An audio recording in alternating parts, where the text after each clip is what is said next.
Hi, my name is Leo Dreger. In this module, I want to talk about the various aspects of footprinting.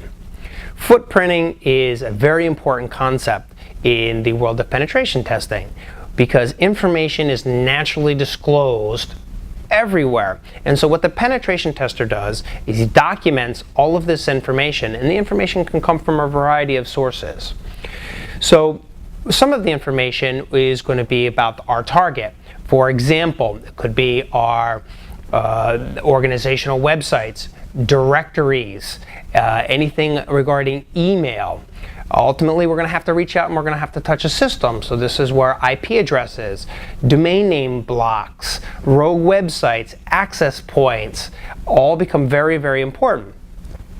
Some of the threats that are possible with just footprinting in itself is, could the information that you've gained here, could that be used in a social engineering attack? Could the client be subjected to a financial loss of some sort?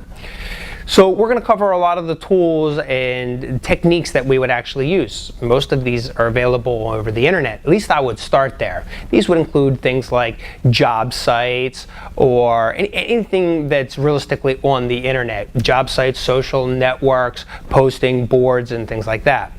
Now, in the beginning part of footprinting, it's really documenting all of this. But we're also going to cover some of the advanced techniques as well. And I'll show you how, instead of you having to go find information about your target, well, the advanced concept is you want the information to come find you. And I'll show you how you can use alerting websites for that.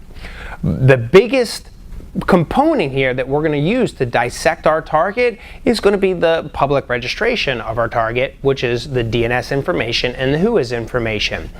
Also, we're going to use email to our advantage as well. So that'll cover the basics of footprinting. Now let's get into the really good detail.